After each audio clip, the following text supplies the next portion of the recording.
Jaya Radha Madhava Punya Vihari.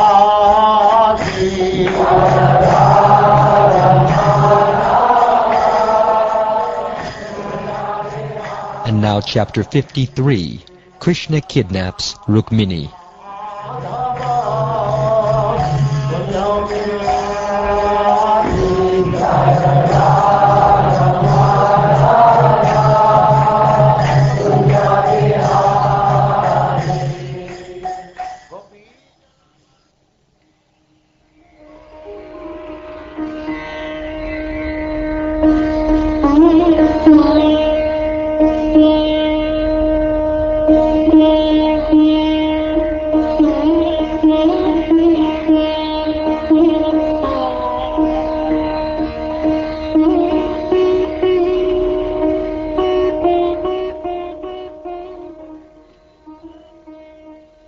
Shukdev Goswami said, Thus hearing the confidential message of Princess Vaidarbi, Lord Yadunandana took the Brahmin's hand and, smiling, spoke to him as follows.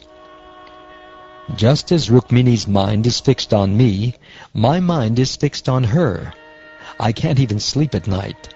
I know that Rukmini, out of envy, has forbidden our marriage. She has dedicated herself exclusively to me, and her beauty is flawless. I will bring her here after thrashing those worthless kings in battle, just as one brings a blazing flame out of firewood.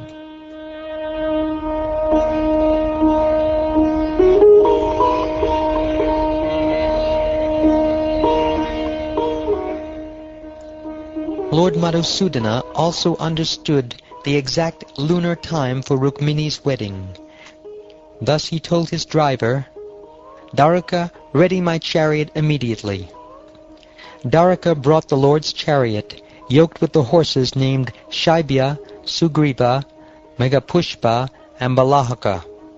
He then stood before Lord Krishna with joined palms. Lord Shauri mounted his chariot, and had the Brahman do likewise. Then the Lord's swift horses took them from the Arnata district to Vidarbha in a single night. King Bhishmaka, the master of Kundana, having succumbed to the sway of affection for his son, was about to give his daughter to Shishupal. The king saw to all the required preparations. The king had the main avenues, commercial roads, and intersections thoroughly cleaned, and then sprinkled with water, and he also had the city decorated with triumphant archways and multicolored banners on poles. The men and women of the city, arrayed in spotless raiment and anointed with fragrant sandalwood paste, wore precious necklaces, flower garlands, and jeweled ornaments, and their opulent homes were filled with the aroma of a guru. O king, in accordance with prescribed rituals, Maharaj Bhishmaka worshipped the forefathers, demigods, and Brahmins, feeding them all properly. Then he had the traditional mantras chanted for the well-being of the bride. The bride cleaned her teeth and bathed, after which she put on the auspicious wedding necklace. Then she was dressed in brand new upper and lower garments, and adorned with the most excellent jeweled ornaments. The best of Brahmins chanted mantras of the Rig, Sama, and Yajurvedas for the bride's protection, and the priest learned in the Atharva Veda offered oblations to pacify the controlling planets. Outstanding in his knowledge of regulative principles, the king rewarded the Brahmins with gold, silver, clothing, cows, and sesame seeds mixed with raw sugar. Raja Damagosha, lord of Chedi, had also engaged Brahmins expert in chanting mantras to perform all rituals necessary to assure his son's prosperity. King Damagosha traveled to Kundana accompanied by armies of elephants exuding madha, chariots hung with golden chains, and numerous cavalry and infantry soldiers. Bhishmaka, the lord of Vidarbha, came out of the city and met King Damagosha, offering him tokens of respect. Bhishmaka then settled Dhamagosha in a residence especially constructed for the occasion. Shishupal's supporters, Shalva, Jarasandha, Dantavakra, and Vidurata, all came along with Pondraka and thousands of other kings. To secure the bride for Shishupal, the kings who envied Krishna and Balaram came to the following decision among themselves. If Krishna comes here with Balaram and the other Yadus to steal the bride, we shall band together and fight him. Thus those envious kings went to the wedding with their entire armies and a full complement of military conveyances. When Lord Balaram heard about these preparations of the inimical kings, and how Lord Krishna had set off alone to steal the bride, he feared that a fight would ensue. Immersed in affection for his brother, he hurried to Kundana with a mighty army consisting of infantry and of soldiers riding on elephants, horses, and chariots. The lovely daughter of Bhishmaka anxiously awaited the arrival of Krishna, but when she did not see the Brahmin return, she thought as follows. Alas, my wedding is to take place when the night ends. How unlucky I am! Lotus-eyed Krishna does not come. I don't know why, and even the Brahmin messenger has not yet returned. Perhaps the faultless Lord, even while preparing to come here, saw something contemptible in me, and therefore has not come to take my hand.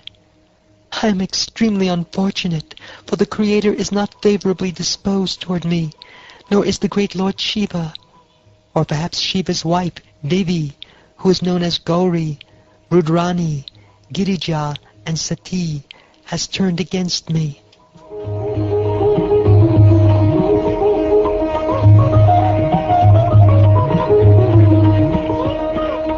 As she thought in this way, the young maiden, whose mind had been stolen by Krishna, closed her tear-filled eyes, remembering that there was still time. O king, as the bride thus awaited the arrival of Govinda, she felt a twitch in her left thigh, arm, and eye. This was a sign that something desirable would happen. Just then that purest of learned Brahmins, following Krishna's order, came to see the divine princess Rukmini within the inner chambers of the palace. Noting the Brahmin's joyful face and serene movements, saintly Rukmini, who could expertly interpret such symptoms, inquired from him with a pure smile. The Brahmin announced to her the arrival of Lord Yadunandana, and relayed the Lord's promise to marry her. Princess Vaidarbhi was overjoyed to learn of Krishna's arrival. Not finding anything at hand suitable to offer the Brahmin, she simply bowed down to him. The king, upon hearing that Krishna and Balaram had come and were eager to witness his daughter's wedding, went forth with abundant offerings to greet them as music resounded. Presenting them with Madhu Parka, new clothing, and other desirable gifts, he worshipped them according to standard rituals. Generous King Bhishmaka arranged opulent accommodations for the two lords, and also for their army and entourage. In this way, he afforded them proper hospitality. Thus it was that Bhishmaka gave all desirable things to the kings who had assembled for the occasion, honoring them as befitted their political power, age, physical prowess, and wealth. When the residents of Vidarbhapura heard that Lord Krishna had come, they all went to see him. With the cupped palms their eyes, they drank the honey of his lotus face. The people of the city said, Rukmini and no one else deserves to become his wife, and he also, possessing such flawless beauty, is the only suitable husband for Princess Vaishmi. May Achyuta, the creator of the three worlds, be satisfied with whatever pious work we may have done, and show his mercy by taking the hand of Vaidarbhi. Bound by their swelling love, the city's residents spoke in this way. Then the bride, protected by guards, left the inner palace to visit the temple of Ambika. Rukmini silently went out on foot to see the lotus feet of the deity Bhavani.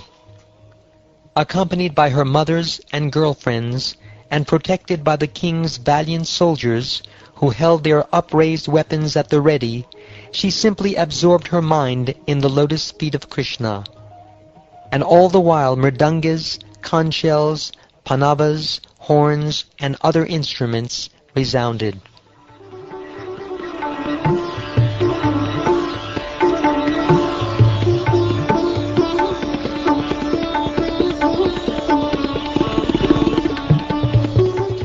Behind the bride followed thousands of prominent courtesans, bearing various offerings and presents, along with well-adorned Brahmins' wives singing and reciting prayers, and bearing gifts of garlands, scents, clothing, and jewelry.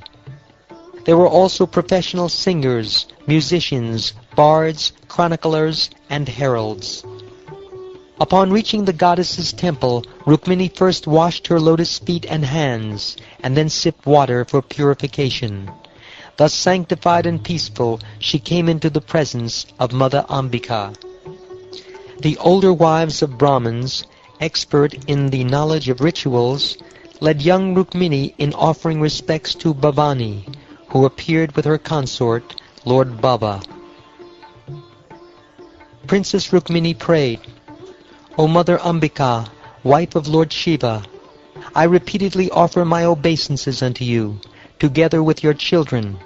May Lord Krishna become my husband. Please grant this."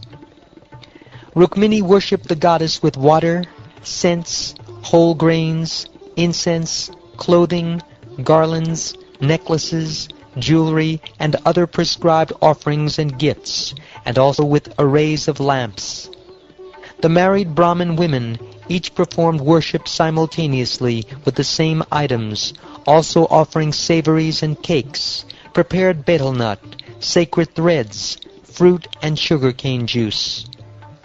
The ladies gave the bride the remnants of the offerings, and then blessed her. She in turn bowed down to them and the deity, and accepted the remnants as prasadam.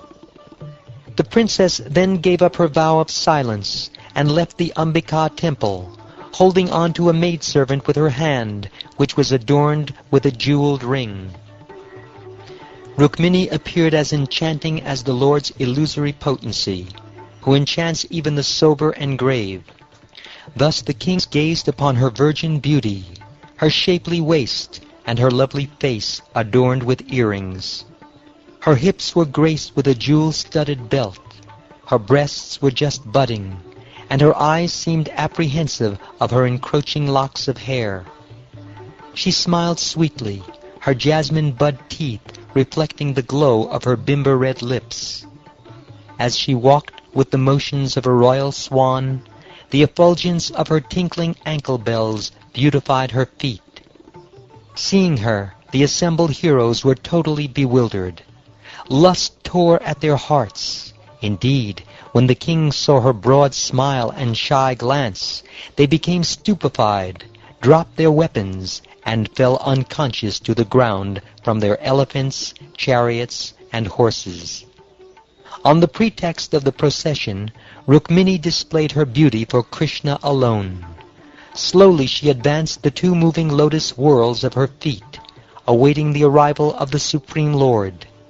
With the fingernails of her left hand, she pushed some strands of hair away from her face, and shyly looked from the corners of her eyes at the kings standing before her.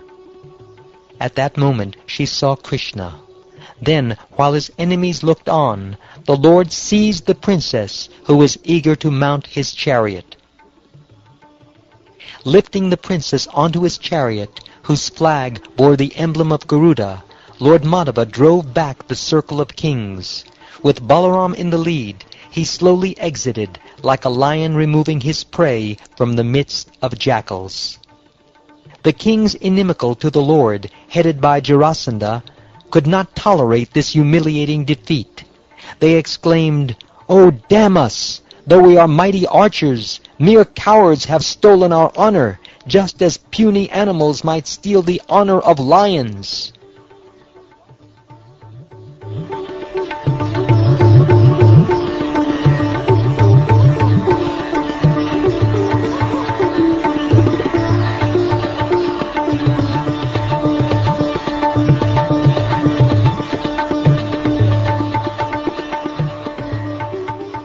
Thus ends the 53rd chapter of the 10th canto of the Srimad Bhagavatam, entitled Krishna Kidnaps Rukmini.